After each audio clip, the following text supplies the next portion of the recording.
Dulu, aku selalu semangat menyambut pagi, mencoba resep baru, menonton film, kumpul dengan teman-teman, tapi sekarang semua terasa sama, hambar. Rasanya seperti sebuah tombol off telah ditekan, kosong. Aku bahkan tidak tahu apa yang harus kulakukan atau apa yang ingin kulakukan.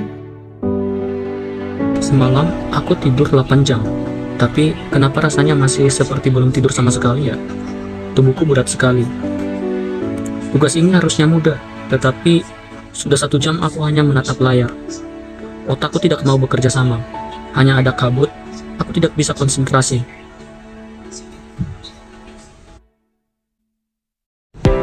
Jadi, adegan yang baru saja kita saksikan adalah sebuah gambaran dari Major Depressive Disorder atau yang sering kita kenal sebagai depresi yang merupakan masalah serius dari kesehatan mental.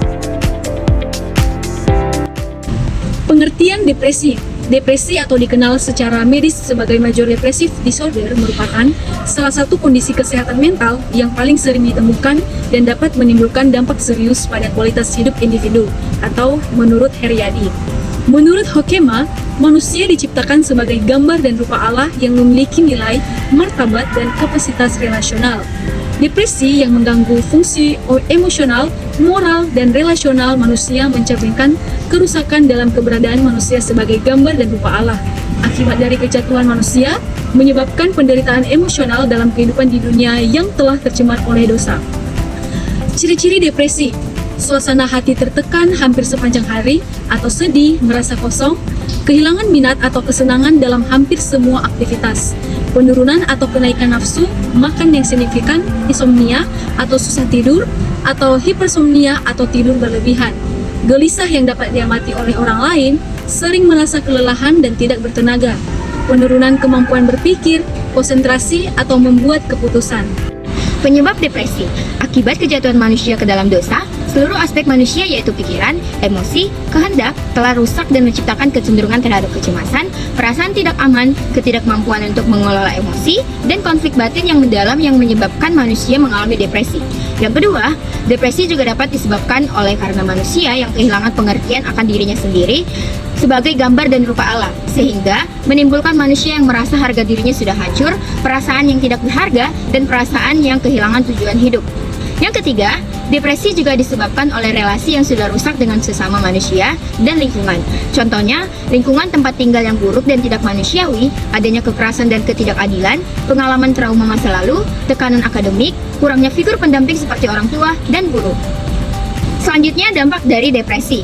Dampak yang ditimbulkan akibat depresi yaitu yang pertama, distorsi identitas dan harga diri sebagai image of God, yang menyebabkan hilangnya rasa nilai diri, perasaan tidak berharga, dan hilangnya makna hidup. Yang kedua, rusaknya relasi dengan Allah dan sesama. Depresi dapat menghalangi manusia untuk menjalani relasi yang sehat, seperti menarik diri dari komunitas, menurunkan kepedulian terhadap sekitar, dan hilangnya rasa syukur kepada Tuhan. Yang ketiga, penurunan fungsi moral, kognitif, dan rohani. Depresi akan berdampak pada kehidupan manusia seperti kemampuan berpikir, kemampuan berkonsentrasi, kemampuan untuk melayani dalam ibadah kepada Tuhan. Hakikat teologi tentang depresi. Yang pertama, depresi sebagai konsekuensi dari dunia yang jatuh atau fall war. Menurut Buffy, seluruh ciptaan berada di bawah kerusakan akibat dosa.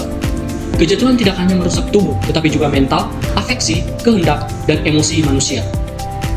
Manusia tetap gambar Allah meskipun rusak. Buffy menegaskan bahwa imago Dei tidak hilang, tetapi ternodai dan terdistraksi.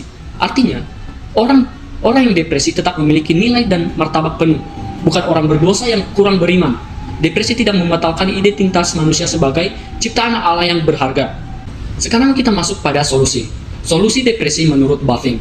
Yang pertama, pendekatan holistik tubuh, jiwa, dan roh. Yang pertama, tubuh. Mengakses psikiater atau psikolog dalam menjaga ritme hidup dan kesehatan tubuh. Yang kedua, jiwa. Kita harus melakukan konseling, relasi sehat, dan komunitas gereja. Yang ketiga adalah roh atau spiritual. Kita harus melakukan doa, membaca firman Tuhan, dan beribadah. Nah, Jadi kesimpulannya adalah depresi merupakan kondisi serius yang memengaruhi pikiran, emosi, relasi, dan spiritualitas manusia. Penyebab berkaitan dengan kerusakan akibat kejatuhan manusia ke dalam dosa yang mengganggu identitas diri, relasi, dan fungsi moral.